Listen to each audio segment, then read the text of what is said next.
My name is Joshua Morrison. I'm someone that has lived in London pretty much my entire life, and I just kind of wanted to make a bit of a video about the way that London has kind of changed in the past sort of 8, 9, 10 years that I've been an adult and able to take in what London actually has to offer.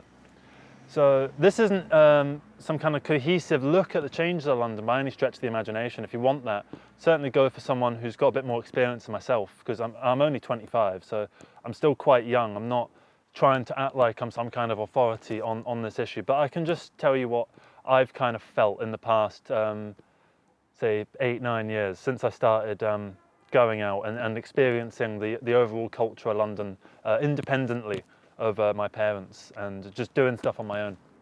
So when I first became an adult, when I first turned 18, everyone would like to go to the pub and we'd always be meeting up at the pub. And this was at a time, this was sort of 2017.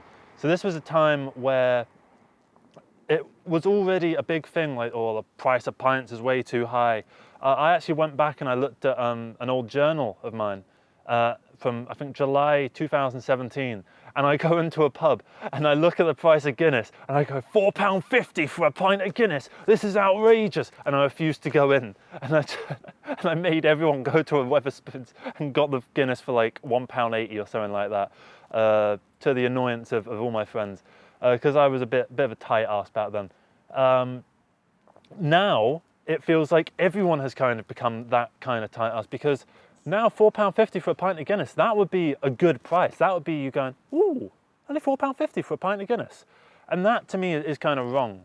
You know, for instance, you go to a chip shop, it used to be sort of £1.70, £1.80 for a portion of chips. And that still frustrated me, because I remembered when I was sort of 7, 8, 9, being able to get them for about £1.20, £1.30. So it was already going up and I felt like I was being ripped off. And then quite recently, I went to get some chips from the same chip shop. I didn't end up buying them because they were £3.50 for the small. It was like £4.80 for the large.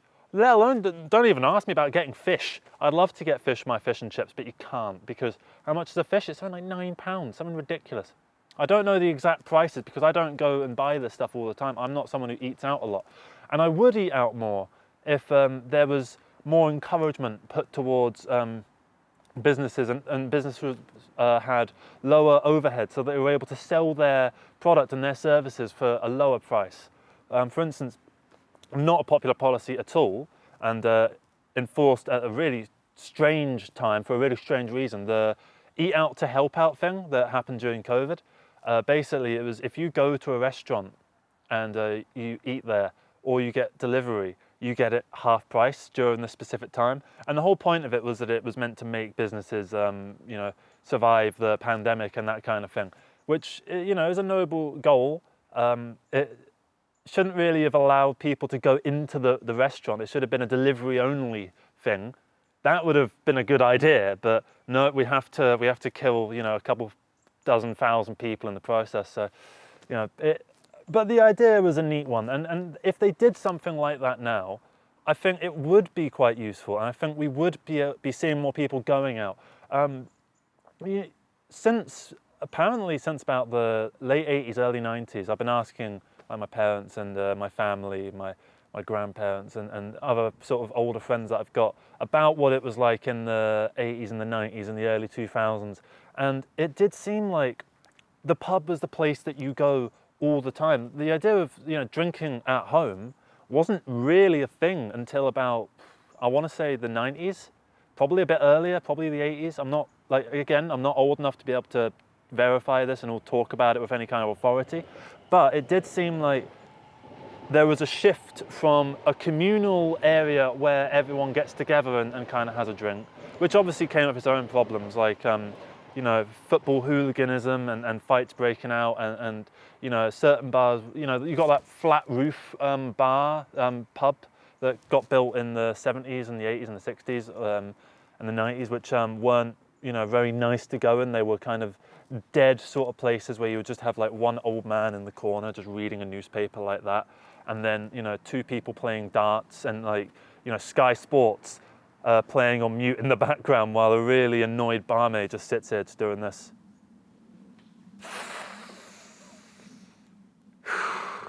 Why don't I get ya? I was more of an old man sort of voice. But anyway, you went from that to people going to the supermarket and buying their drinks at the supermarket and then going home and having their drinks there. So when I was drinking, I used to go to the supermarket and I could get 3 cans of Perlenbacher for about £2.89. And that would be probably about 20 quid's worth of drinks at the pub. At that time, it'd be like 25 quid's worth now. And you take that home, you drink that on your own, and you're not with other people, you're not surrounded by a group of your peers, and not even just necessarily your own friends, but other people in your community that you can get talking to. You don't have that when you're at home. You're isolated from the rest of the world. You don't have that third place. So the idea of the third place, I can't remember who came up with it, some guy who's quite intelligent. So basically your first place is your home, your second place is where you work, and your third place is somewhere else where you hang out that's not your house and not your work. So the pub would be a good example. If you go to a cafe regularly, it'd be that kind of thing. If you like to read in the library all the time, that would also be one. You know, church would even count as a third place, or mosque or whatever, right? Those would count as third places. So the third place in the 21st century has been on the decline, because everything has been coalescing around either the home or the workplace. And even then the workplace is kind of merged in with the home, with, you know, working from home. So some people don't even have a second place, let alone a third place.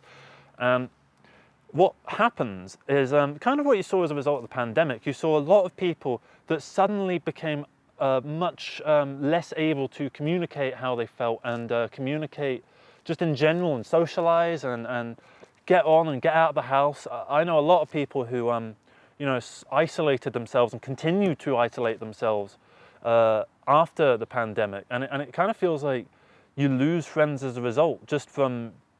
And I feel sorry for people who were actually in school at the time, because they lost some of the best years of their life. You know, the years where you're meant to be going out all the time, begging some guy if they can help you buy some cigarettes underage, or some alcohol underage, and then, you know, going around to the local park and passing around a can of Stella Artois that you top up with lemonade, going, "Oh, we're hard, aren't we? Look at us getting drunk on beers. Yeah. Do you want a cigarette, my fellow 15-year-old? Yeah, you like that?"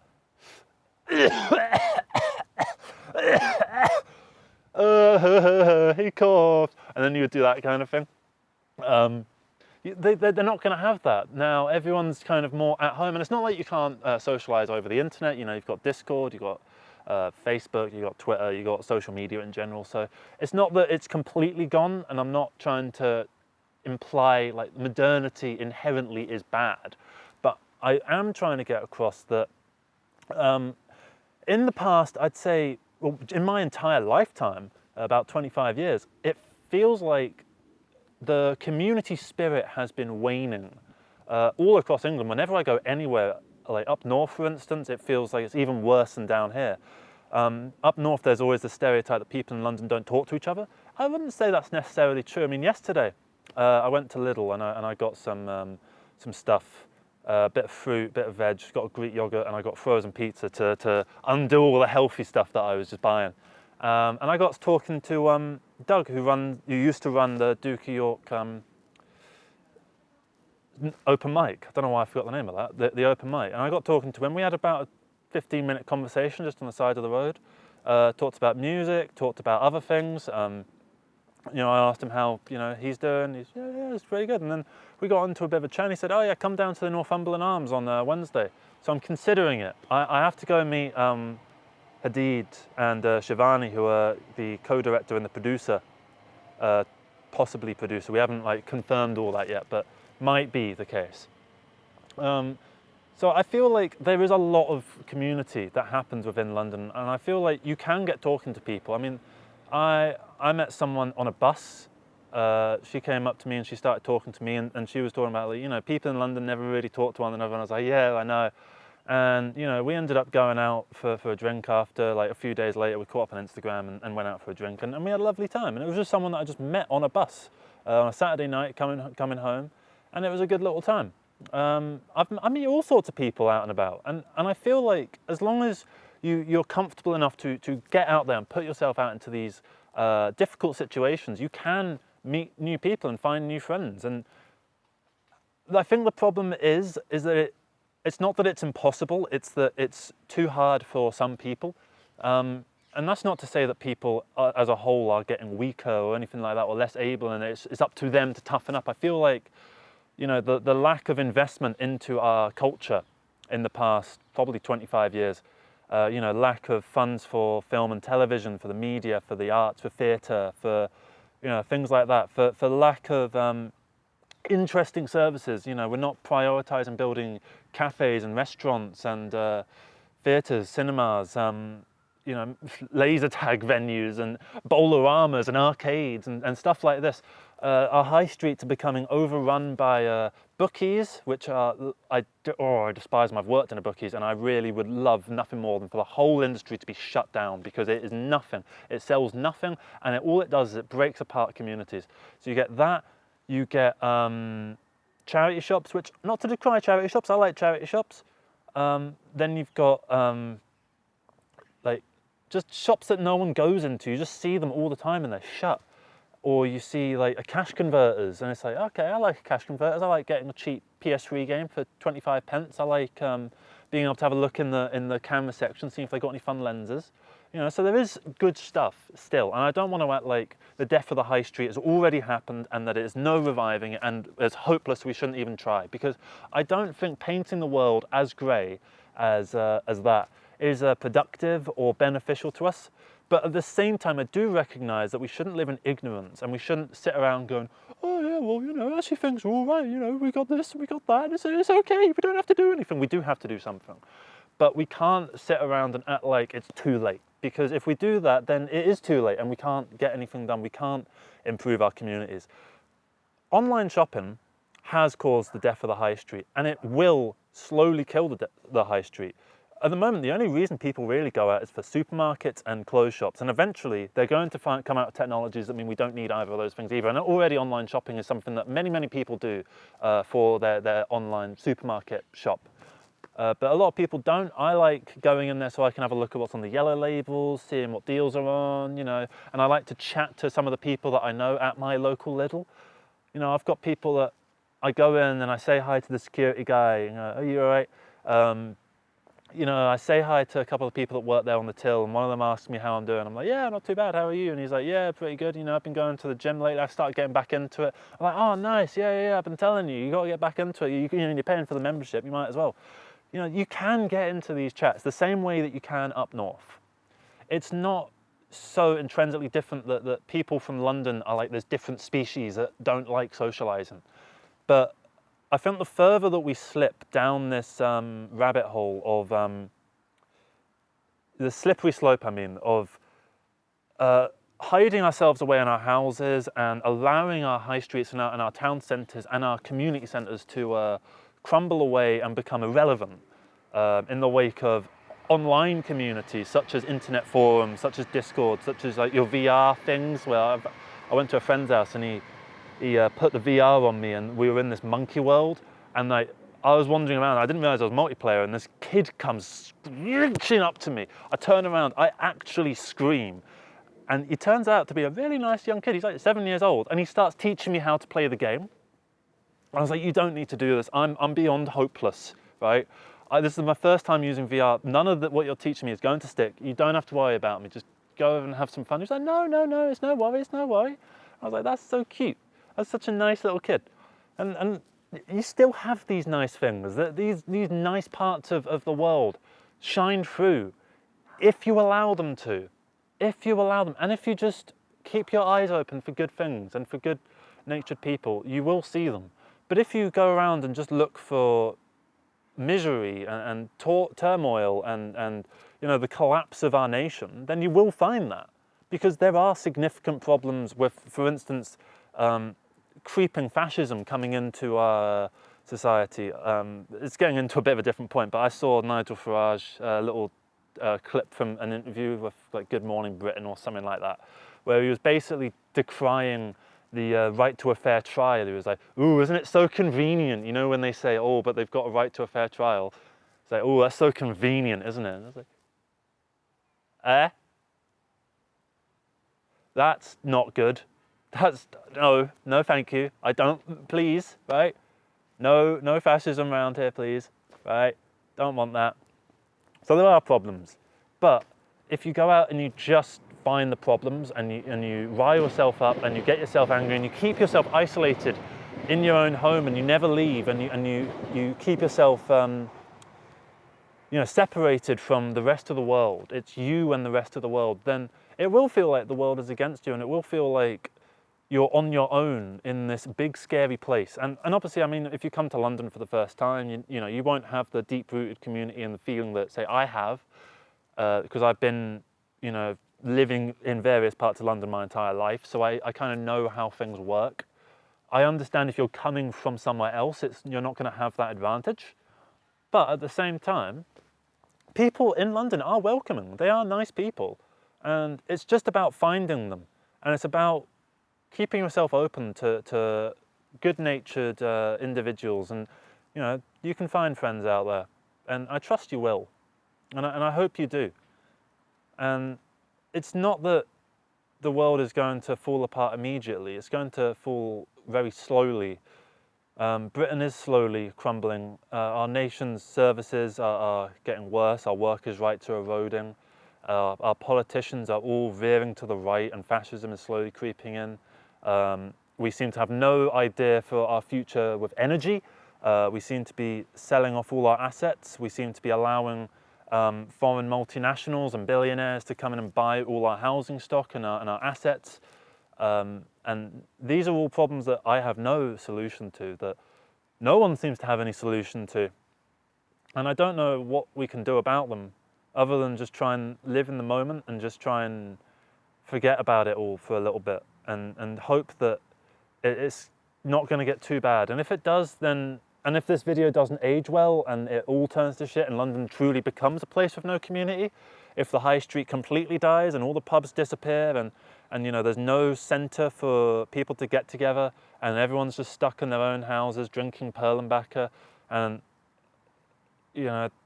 no one sees each other, no one becomes friends at school, everyone just goes to work and goes home again, then I don't know, it will be a sad day, I suppose. But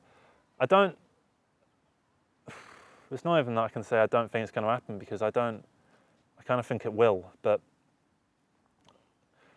all you can do is live the happiest life you can and live your life for yourself and try and help others as well. And do that not to, not for your own reward, for like, oh, I'm going to do this so it makes me feel good, but, just knowing that other people, like, for instance, just to end on a bit of a positive note, I went to Isleworth probably about 6 years ago. I did this.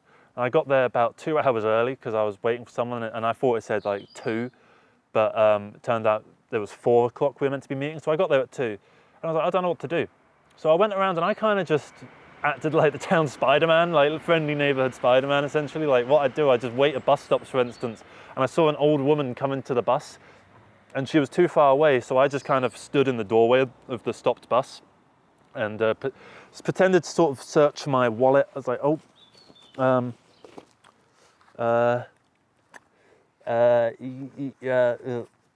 then, the old woman gets on and I'm like, thank you. And I got off.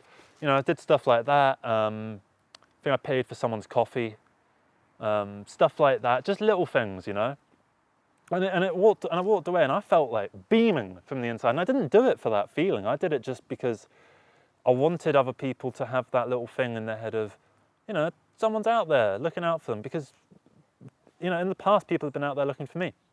I have a pouch of tobacco that has, like the kind of leathery kind of pouch sort of thing that you put your tobacco pouch into.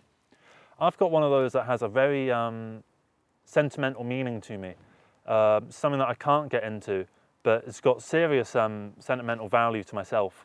I lost it on the way home from work one time. And I was searching my pockets when I got home and searching my bag again and again and again. I was really freaking out because that had sentimental value to me. And it was a full pouch of tobacco, right? I went out back to work the next day, and on the way, I was praying that I maybe dropped it on the floor and it might be on the floor somewhere. And where it was, someone had picked it up and placed it on a fence post. I didn't leave it on a fence post. Someone picked it up and put it on a fence post for me to find. And people walked past it and didn't take it. And so I put it in my pocket, and I felt like loved by the world at that point. There was another point, for instance, I got on a bus, and as I was getting my wallet out, this is about 8 years ago, like a £10 note flew out, and I didn't notice it as I rushed to get on this bus.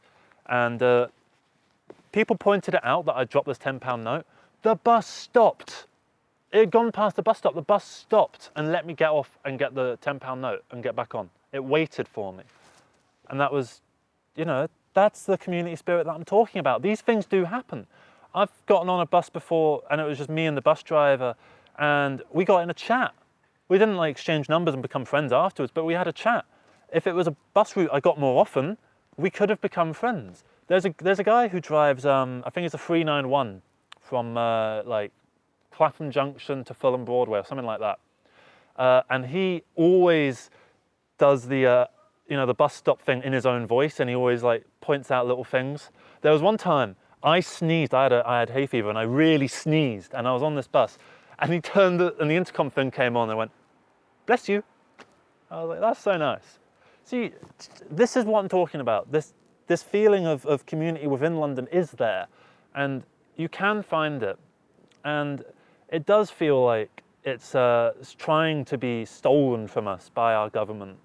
And all we can do is hold on to it and cherish it for dear life, because if we lose it, then we lose our soul as a people.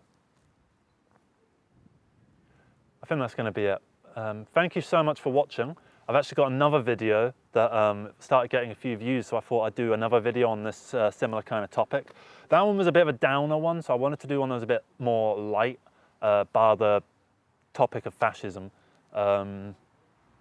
Yeah, I thought I'd just do a bit of a happier one, because this is a topic I don't really see brought up all that often, and I wanted to start a dialogue about it. So any nice experiences that you've had out and about, it doesn't have to be in London, can be anywhere, preferably in a city, because I'm trying to get across the idea that cities aren't these places where no one talks to anyone and you can't have any fun.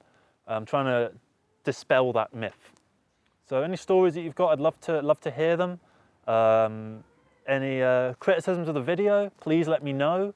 You know, let's have a dialogue about this kind of thing. And I'm going to head off, put this video together, and I'll try and get it out by today. I've got to start filming the first scene of Johnny Mozer's Lessons in Confidence. I'm going to the Cross Lancers, and I'm going to be playing a couple songs that I've written for my album. That are real songs that I've written. They're not like fake songs for the character. But one of them, I look at the lyrics, I'm like, Jesus Christ, these are some pretentious lyrics. So I thought that would be kind of fun, that he would write such pretentious lyrics. And I've set up the entire backing track, and I've got everything ready to go. I'm going to go back and practice it. I might upload a clip of me practicing as well. This channel, by the way, is just a channel for me to express myself and what I want, and also promote this film, Johnny Mozer's Lessons in Confidence, whilst it's being made, so that when it comes out, you can enjoy it. Because it is going to be coming on YouTube. It's one of those kind of folk films, in the same vein as stuff like Joel Haver's sort of films, or Doom Productions, or that kind of thing. Or The Man from Earth, I think, which was the original sort of free-ish film, which was released on pirate torrenting. The director put it on torrenting websites, and at the beginning of the film there's this little clip of him basically saying, this is an experiment, this is the world's biggest experiment in the honor system. So, you know, if you like the film and you enjoy it, please just go to our website, just chuck us a couple dollars or whatever. You don't have to, but it'd be interesting to see. And I like that idea of, you know, not making something necessarily for profit, but making something because you've got a voice and you want to get your voice out there. Not even necessarily to be heard, but just to, you know, because it kind of helps you understand your own point of view. So thank you so much for watching this. Love you all. Take care. Have a great day. Go out there. Say hi to the guy at the counter at your local shop. Ask them how they're doing. You know, if you're on a bus, you know, maybe don't like go up to someone with headphones on because they want to get away from stuff. But if you get put into weird situations, just go with the flow. I might actually make a video about being put in weird situations. That'll be fun.